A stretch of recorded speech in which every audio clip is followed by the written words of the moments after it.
Hey, salut tout le monde, j'espère que vous allez bien. Aujourd'hui, on se retrouve pour poursuivre le sujet qu'on avait abordé au cours des 2 dernières semaines, c'est-à-dire les inspections par NDT.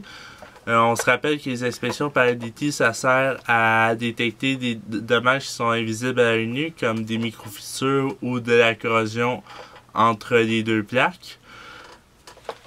Au cours des dernières semaines, on a vu que dans les inspections en aéro, il y a 95% des inspections qui sont faites qui sont visuelles et que 5%, les 5% restants, c'est des inspections par NDT. La semaine dernière, on avait vu le MPI et l'ultrasonic inspection. Il y a 2 semaines, on a vu l'inspection par l'équipe pénétrale, le LPI. Et aujourd'hui, on va parler du eddy current et du X-ray inspection. Donc, c'est parti. Inspection par eddy current.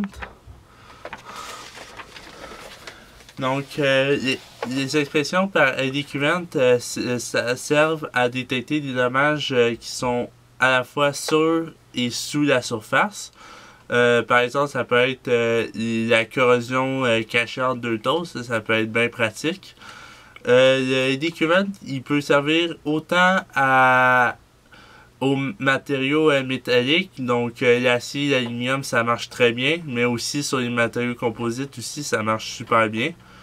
Donc, je vais vous montrer une vidéo qui va expliquer en détail ce que c'est l'inspection par eddy current.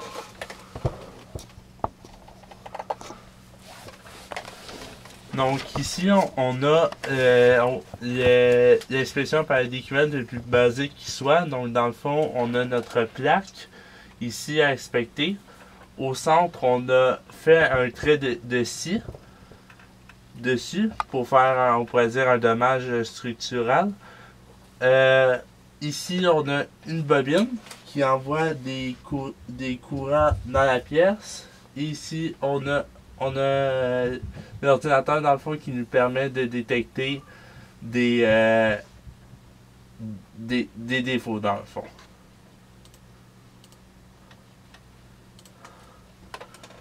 Donc, ici, on peut constater que lorsque la plaque, dans le fond, la pièce comporte aucun défaut de structure, on voit que l'aiguille elle est bien haute, donc elle est à 30.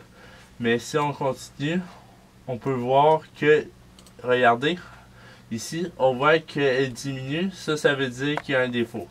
Donc, lorsque la bobine, en fait, et l'ordinateur captent un défaut dans la structure, le courant électrique diminue et comme ça, on est capable de voir qu'il y a un défaut. Donc, l'aiguille, elle descend. Puis après ça, elle remonte lorsque le défaut disparaît. Comme là.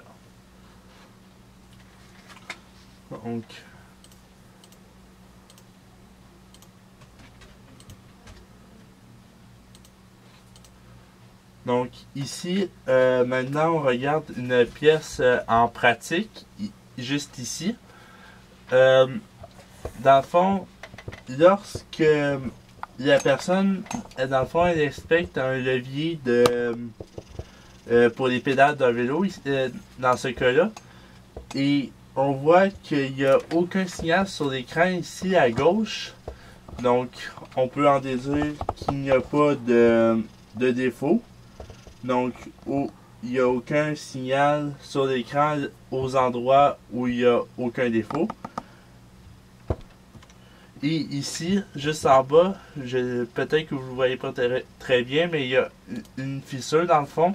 Et c'est cette fissure-là que l'on va détecter. Donc, juste ici, il y a une fissure que l'on peut très bien distinguer.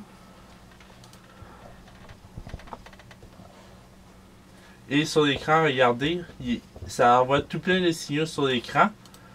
Et donc, c'est comme ça que l'on va pouvoir détecter en fait qu'il y a des problèmes dans la pièce. Donc, c'est un grand avertissement pour nous dire qu'il y a des défauts dans la pièce lors des inspections eddy current.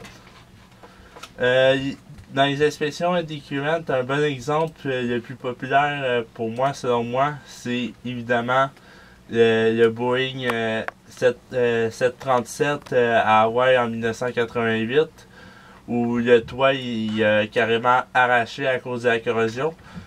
Normalement, il aurait dû y avoir une inspection par Eddy Current sur le fuselage à la jonction entre les tôles afin de détecter justement de la corrosion. Mais malheureusement, cette inspection n'a jamais été faite et on connaît la suite des choses que cet accident-là a eu sur l'impact, on pourrait dire, en aérotechnique.